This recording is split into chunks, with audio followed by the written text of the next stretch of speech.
Welcome to Mouhas diary my channel.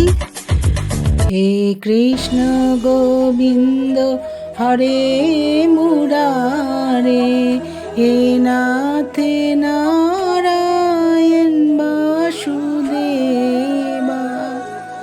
জয় শ্রীকৃষ্ণ, জয় গোবিন্দ, জয় গোপাল। এই শাকম্ভরী পূর্ণিমা নিয়েই আজকে বন্ধুরা ভিডিওটা নিয়ে এসেছি। দেখো বন্ধুরা, এই শাকম্ভরী পূর্ণিমা কি সেই নিয়েই বলবো। আর ভিডিওটা প্রথম থেকে তোমরা দেখো, শোনো। তোমাদের ভালো লাগলে তোমরা একটু সাবস্ক্রাইব করো আমার চ্যানেলটা, আর ভগবান শ্রীকৃষ্ণের নাম প্রচার করো। এই শাকম্ভরী পূর্ণিমা কি, শাকম্ভরী দেবীকে আমি সব তোমাদের জানাচ্ছি। এই 2026 সালের নতুন বছর এই 1 জানুয়ারি পড়েছে। সেই অনুসারে 2026 সালের প্রথম পূর্ণিমা। প্রচলিত বিশ্বাস, এই দিন কিছু কাজ করলে সারা বছর ধরে তার শুভ ফল পাওয়া যায়। হিন্দু ধর্মে পৌষ পূর্ণিমাকে অত্যন্ত বিশেষ শুভ বলে মনে করা হয়। এই পূর্ণিমায় কিছু কাজ করলে ধন, সমৃদ্ধি এবং সৌভাগ্যের আশীর্বাদ দেয় চাঁদ। তার ওপর আবার নতুন বছরের প্রথম পূর্ণিমা, তাই আরও গুরুত্বপূর্ণ। দেখো, ভগবান শ্রীকৃষ্ণের ছোট বয়সের, বাল্য বয়সের কিছু ছবি তোমাদের দেখাচ্ছি বন্ধুরা। তার এই বাল্যরূপ, এই শ্রীকৃষ্ণের, এই ভগবান বিষ্ণুর রূপই তো শ্রীকৃষ্ণ। তাই জন্যে তোমাদের দেখাচ্ছি।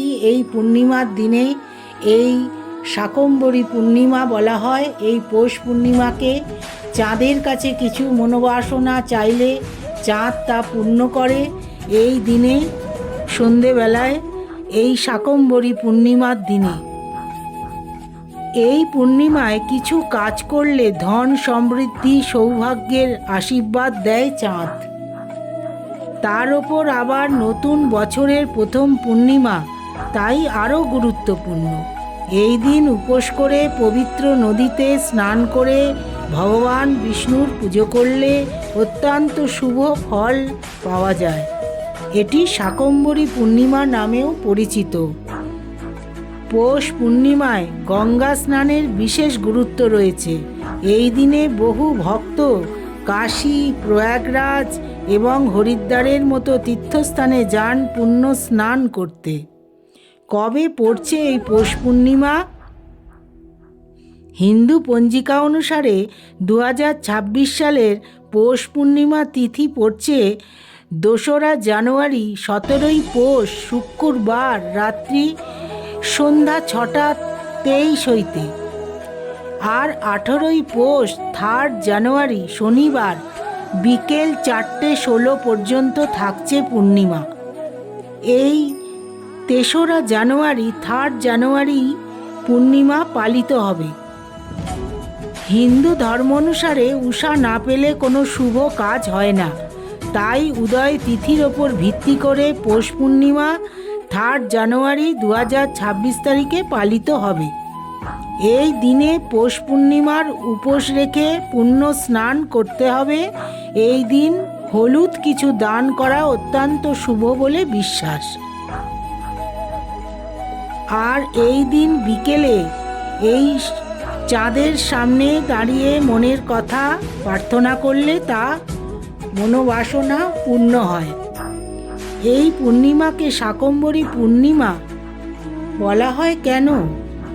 প্রচলিত বিশ্বাস, এই দিনেই দেবী শাকম্ভরী আবির্ভূত হয়েছিলেন।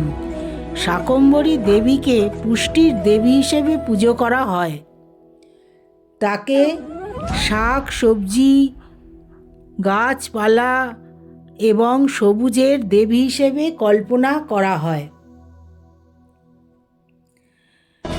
পৌষ পূর্ণিমা বা শাকম্ভরী পূর্ণিমায় এই দেখো বন্ধুরা, এই শাকম্ভরী দেবীর ছবি তোমাদের দেখাচ্ছি।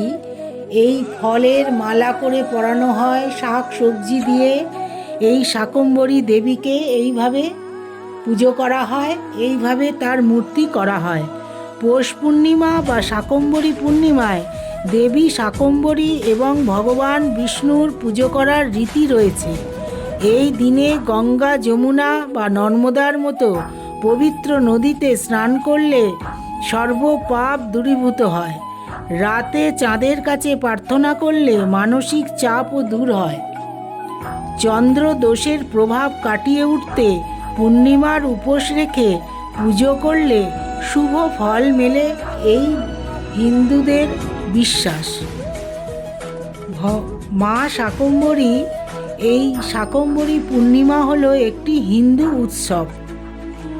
এই দিন ভারতের শাকম্ভরী দেবীর পুজো করা হয়। মা শাকম্ভরী দেবী হলেন মা দুর্গারই একটি রূপ। এটি পৌষ মাস তথা সাধারণত জানুয়ারি মাসেই পড়ে। শাকম্ভরী নবরাত্রির অষ্টম দিনের শেষ দিনে শাকম্ভরী পূর্ণিমা অনুষ্ঠিত হয়। শাকম্ভরী দেবী কে ছিলেন? শাকম্ভরী বা শতাক্ষী নামেও পরিচিত। তিনি পুষ্টির দেবী।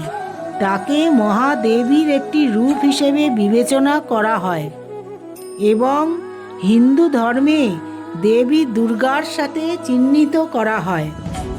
শাকম্ভরী হলেন হিন্দু দেবী মহাদেবী দুর্গার একটি রূপ, যিনি পুষ্টি, খাদ্য ও সমৃদ্ধির দেবী হিসেবে পূজিত হন।